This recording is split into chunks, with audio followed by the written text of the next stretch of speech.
اعوذ باللہ من الشیطان الرجیم بسم اللہ الرحمن الرحیم۔ آج مومنین کرام کی خدمت میں جو موضوع عرض کرنا ہے وہ موضوع انتہائی اہمیت کا حامل ہے۔ وہ موضوع ہے آج کے اس زمانے میں اور پاکستان کے اندر جو سر اٹھاتا ہوا ایک نیا نظریہ، وہ نظریہ فیمنزم کا نظریہ ہے۔ پاکستان میں پہلے سے بہت ساری مشکلات پریشانیاں موجود ہیں۔ پاکستان کی معیشت تباہ ہے، پاکستان کا دشمن باہر بھی موجود ہے اور پاکستان کا دشمن اندر بھی موجود ہے، اور پاکستان کو مختلف سرحدوں سے دشمن نے گھیر رکھا ہے، اور دشمن کسی حال میں بھی پاکستان کو برداشت نہیں کر سکتا، اور وہ یہی چاہتا ہے کہ پاکستان کو تباہ و برباد کر دے۔ لیکن پاکستان جس کی بنیاد اللہ کی توفیق سے ہوئی، اور یہ پاکستان ہمیشہ آباد و شاد رہے گا، اور دشمن اپنے منصوبوں میں ہمیشہ ناکام رہے گا، بشرط یہ کہ قوم میں شعور آئے، قوم میں بیداری آئے، اور قوم کے اندر وہ شعور آئے جو شعور قرآن دینا چاہتا ہے، جو شعور انبیاء لے کر آئے، جو شعور ائمہ لے کر، وہ شعور اگر عوام کے اندر آ گیا تو پاکستان کی بقا ہو سکتی ہے، اور پاکستان ان مشکلات سے باہر بھی آ سکتا ہے۔ اس موضوع کی طرف فیمنزم پاکستان کے اندر کچھ سالوں سے حقوق نسواں کے حوالے سے کچھ لوگ جو باہر نکلتے ہیں اور وہ جو نعرے بلند کرتے ہیں وہ انتہائی گھٹیا اور نازیبا نعرے ہیں، جس کے بارے میں کبھی کوئی پاکستانی سوچ بھی نہیں سکتا تھا کہ پاکستان کی سڑکوں پر جو ایک اسلامی ریاست ہے، جو ایک جس کی بنیاد ہی اسلام ہے، جو اسلام کے نام پر بنا ہے، اور جس میں ایک اکثریت 99% لوگ جس کے اندر مسلمان رہتے ہیں، اس مسلم ملک کے اندر بھی ایسے نعرے لگائے جائیں گے جس کو کبھی کوئی انسان، کوئی مسلمان کبھی تصور بھی نہیں کر سکتا تھا۔ فیمنزم ایک ایسا نظریہ ہے جس نظریے کا مقصد یہ ہے کہ عورت کی سالاری ہو، زن سالاری ہو، اور عورت کو وہ اختیار حاصل ہو جو اسلام اس کو اختیار نہیں دیتا۔ سب سے پہلے میں یہ واضح کر دینا چاہتا ہوں کہ جو مقام اور جو منزلت اسلام نے عورت کو دی ہے وہ کسی اور مذہب اور مکتب نے نہیں دی۔ جتنی عزت اور تکریم اسلام نے عورت کو دی ہے، جتنا وقار اسلام نے عورت کو دیا ہے، کسی مذہب نے عورت کو نہیں دیا۔ ان کے مقاصد میں سب سے پہلا مقصد جو ہے وہ ہے عورت کی آزادی۔ ان کا آزادی سے مراد یہ ہے کہ عورت آزاد ہے، یعنی ایک عورت، ایک کنواری لڑکی جو ایک گھر میں رہتی ہے، وہ اگر گھر سے باہر جانا چاہتی ہے اور سارا دن باہر اکیلا گزارنا چاہتی ہے، ساری رات باہر رہنا چاہتی ہے، نہ اس کو بھائی سے پوچھنے کی ضرورت ہے، نہ اس کو اس کے شوہر سے پوچھنے کی ضرورت ہے، نہ اس کو اپنے باپ سے پوچھنے کی ضرورت ہے، نہ کسی رشتہ دار سے پوچھنے کی ضرورت ہے، وہ بالکل آزاد ہے۔ وہ حتیٰ کہ کوئی لڑکی ساری رات باہر گزارے اور صبح کے وقت اگر گھر واپس آئے تو ان کا بھائی اس پر اعتراض نہیں کر سکتا، اس کا شوہر اس پر اعتراض نہیں کر سکتا، اس کے گھر والے اس پر اعتراض نہیں کر سکتے، اور اس کو مکمل آزادی ہے۔ اسے پوچھ نہیں سکتے کہ آپ رات بھر کہاں تھی اور کیا کرتی رہی، یعنی اس کو اس لحاظ سے آزادی دی جائے۔ سب سے پہلے یہ آزادی کا مطلب یہ ہے، یعنی عورت جو کچھ بھی کرے کوئی اس کا پوچھنے والا نہ ہو، نہ اس کا بھائی اس کا ولی وارث ہو، نہ اس کا باپ اس سے کچھ پوچھ سکے۔ عورت کی آزادی سے مراد ان کی یہ آزادی ہے، یعنی عورت جو کچھ بھی کرنا چاہتی ہے وہ آزاد ہے۔ فیمنزم کا دوسرا مقصد کہ پاکستان میں اس کو کیوں لایا جا رہا ہے اور اس کا مقصد کیا ہے، وہ یہ ہے پاکستان میں فحاشی اور عریانی پھیلانا۔ پہلے سے پاکستان کے اندر مغربی ثقافتی یلغار کی وجہ سے فحاشی کم نہیں ہے۔ پاکستان میں اس ٹائم فحاشی اپنے اوج پر پہنچ چکی ہے۔ آپ اپنے تعلیمی اداروں کو دیکھیں، کالج یونیورسٹیز دیکھیں، آپ کسی بھی پاکستان کے کسی علاقے میں چلے جائیں، کسی صوبے میں چلے جائیں، کسی ضلع میں چلے جائیں، وہاں اگر کوئی یونیورسٹی موجود ہے، آپ یونیورسٹی میں جا کر دیکھ لیں، آپ کو وہاں پر فحاشی اور عریانی واضح طور پر نظر آئے گی۔ ایک تعلیمی ادارہ جو تعلیم، جس کا کام ہے تعلیم دینا، جس کا کام ہے نور پھیلانا، وہ اگر فحاشی کے اڈے بن جائیں تو اس ملت کا کیا پرسان حال ہوگا۔ آپ کے سامنے ہیں تمام تعلیمی ادارے، آپ کے سامنے ہیں۔ پاکستان کے سرکاری کالجز ہوں، یونیورسٹیز ہوں،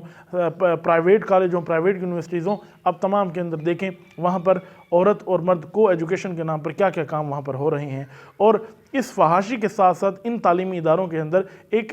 برا کام، سب سے زیادہ جو اس سے بھی زیادہ برا کام ہے، وہ ان طلباء کو نشے کا عادی بنانا ہے۔ آپ تعلیمی اداروں میں جا کر دیکھیں،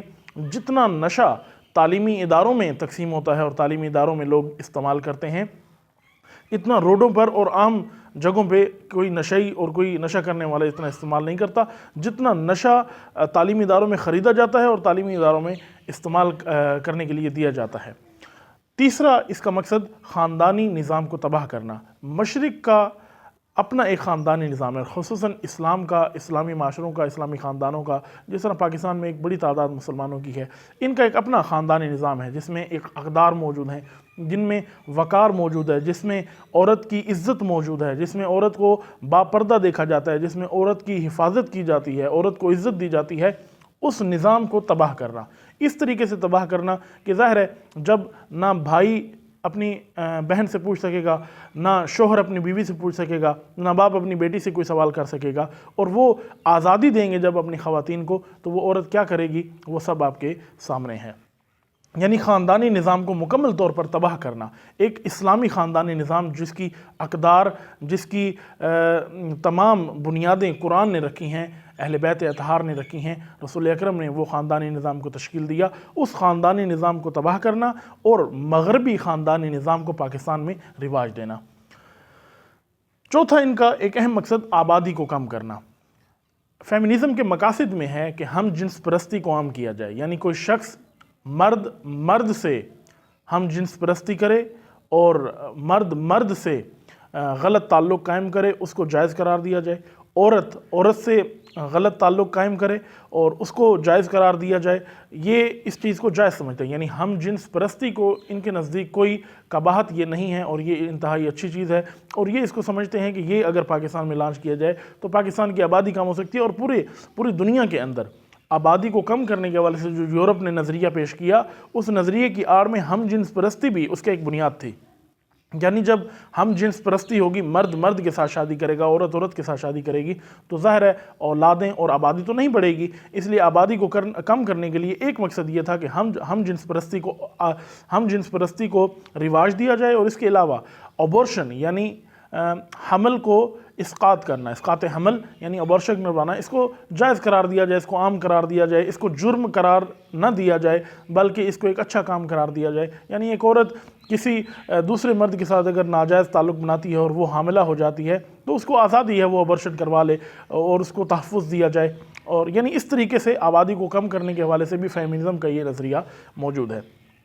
مومنین کرام کی خدمت میں یہ فیمنزم کے مقاصد تو بیان کر دیے کہ یہ آخر چاہتے کیا ہیں، لیکن مومنین کرام کی خدمت میں یہ بھی عرض کرنا چاہوں گا کہ ان تمام چیزوں کو پھیلانے والے بنیادی اراکین پاکستان میں کون کون سے ہیں، اور ان کی مدد کرنے والے اور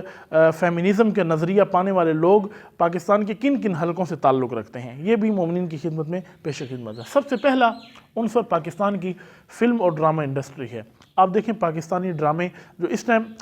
ہر گھر میں تقریباً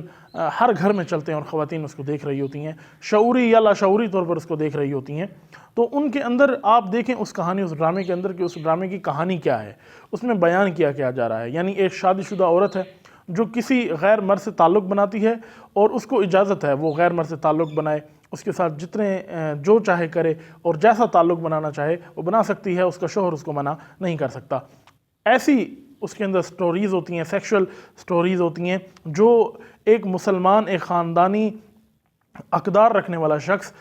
جس کی غیرت یہ برداشت نہیں کرتی، وہ اپنی ماں بچیوں کے ساتھ بیٹھ کر وہ ڈرامہ، اس کی کہانی وہ سننے، اگر ایک انسان، ایک مسلمان اگر اس ڈرامے کی سن لے، کہانی سن لے اور اس کی حقیقت سن لے، وہ اس کو نہیں دیکھے گا۔ لیکن لاشعوری طور پر ایسی کہانیاں پیش کی جاتی ہیں جو لاشعوری طور پر انسان کو دیکھ رہا ہوتا ہے اور وہ معاشرتی طور پر اثر انداز ہوتی ہیں ہمارے معاشرے کے اوپر۔ فلم انڈسٹری کے اندر اس ٹائم ایک بڑی تعداد موجود ہے، اور میں کہوں گا کہ اکثریت ایسے ہیں تو یہ مبالغہ نہیں ہے۔ فلم انڈسٹری پاکستانی اور ڈرامہ انڈسٹری یہ مکمل طور پر فیمنزم کے حامی ہیں اور فیمنزم کو سپورٹ کرتے ہیں، فیمنزم کو مالی سپورٹ بھی کرتے ہیں، فیمنزم کو نظریاتی سپورٹ بھی کرتے ہیں، اور مختلف آپ نے دیکھا ہوگا مواقع پر جو پاکستان کی ڈرامہ ایکٹرز ہیں وہ بیانات بھی دیتے ہیں، فیمنزم کے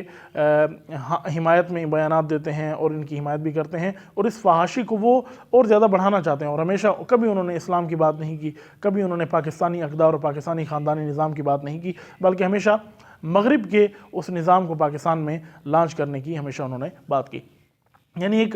سب سے بڑا عنصر پاکستان میں بنیاد فیمنزم کا وہ پاکستان کی ڈرامہ انڈسٹری اور فلم انڈسٹری ہے۔ اور دوسرا عنصر جو پاکستان کے اندر اس چیز کو رواج دینا چاہتا ہے اور ان کا بہت زیادہ ساتھ دیتا ہے وہ ہے میڈیا ہمارا۔ آپ میڈیا اٹھا کے دیکھ لیں، میڈیا بہت بڑی طاقت بن کر اس وقت سامنے آیا ہے، اور یہ فیمنزم کی ہر لحاظ سے یہ بھی سپورٹ کرتے ہیں، اس کو نشر کرنا، اس کو لوگوں کے سامنے پیش کرنا، تاکہ آپ دیکھیں، آپ میڈیا میں سے ایک چینل آپ دیکھ لیں، جیو نیوز، جیو نیوز ہمیشہ فیمنزم کی حمایت کرتا ہے۔ اس کے علاوہ اور بھی کئی سارے چینلز ہیں جو یہ کام کر رہے ہیں، یعنی میڈیا ایک بڑا کردار ادا کرتا ہے فیمنزم کے رواج میں۔ تیسرا عنصر اس کے اندر وہ ہیں سیاستدان، پولیٹیشنز، وہ سیاستدان جو ہمیشہ مغرب نواز رہے اور انہوں نے پاکستانی اقدار کی بھی دھجیاں اڑائیں اور ہمیشہ پاکستان کے اندر ایسے نظریات کو سپورٹ کی، اس کی حمایت کی۔ آپ دیکھیں گے بہت ساری سیاسی پارٹیوں نے، اگر میں یہ کہوں کہ پاکستان کی اکثریت تمام سیاسی جو پارٹیز ہیں ان سب نے فیمنزم کی مکمل حمایت کی ہوئی ہے، کسی نے پابندی نہیں لگے۔ مختلف حکومتیں آئی ہیں، تحریک انصاف کی حکومت آئی، مسلم لیگ نون کی حکومت آئی، پیپل پارٹی کی حکومت آئی، ان تینوں جماعتوں نے پاکستان میں فیمنزم کو رواج دیا اور کسی نے فیمنزم کی مخالفت نہیں کی اور وہ ہمیشہ ان کا ساتھ دیتے رہے۔ اس کی بھی ایک وجہ ہے کیونکہ ایکسٹرنل پریشر یعنی بیرونی دباؤ جب ان سیاستدانوں پر آتا ہے تو وہ بھی ظاہر مجبور ہوتے ہیں اور یہ کام کرنے پر اس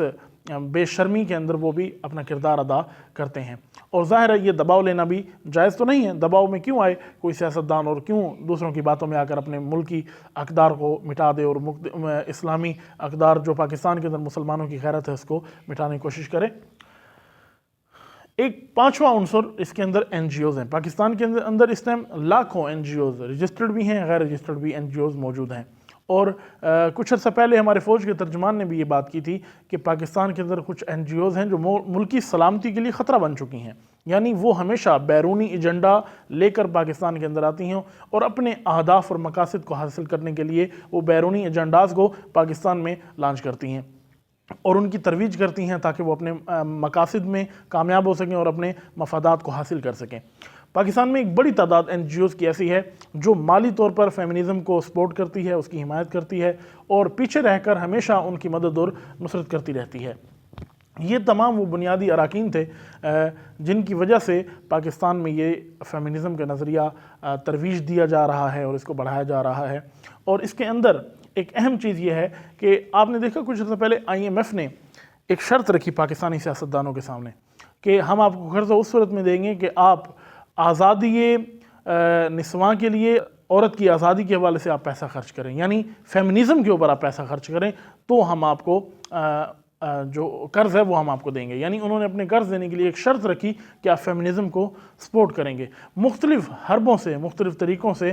مغرب، امریکہ اور مختلف ممالک پاکستان پر یہ دباؤ ڈالتے ہیں کہ پاکستان پر اس طرح کی چیزوں کو اہمیت دی جائے اور پاکستانی سیاستدانوں کے ذریعے سے یہ چیزیں ترویج دی جاتی ہیں، میڈیا کے ذریعے چیزیں ترویج دی جاتی ہیں، ڈرامہ انڈسٹریز کے ذریعے یہ چیزیں ترویج دی جاتی ہیں، این جی اوز کے ذریعے یہ تمام چیزوں کو ترویج دیا جاتا ہے۔ میں دعا کرتا ہوں کہ پاکستان کو اللہ تعالیٰ قائم و دائم رکھے اور اللہ تعالیٰ پاکستان کی ان تمام مشکلات کو حل فرمائے اور پاکستانی قوم کو اللہ تعالیٰ شعور عطا فرمائے اور دشمنان پاکستان کو اللہ تعالیٰ نیست و نابود فرمائے، اور جو بھی اس طرح کے نظریات کا حامل ہے اور جو نظریات اسلام کے مخالف ہیں، دین کے مخالف ہیں، قرآن کے مخالف ہیں، پروردگار ان کو ان کے مقاصد میں ناکام فرمائے اور پروردگار اسلام کا بول بالا فرمائے۔ والسلام علیکم ورحمۃ اللہ وبرکاتہ۔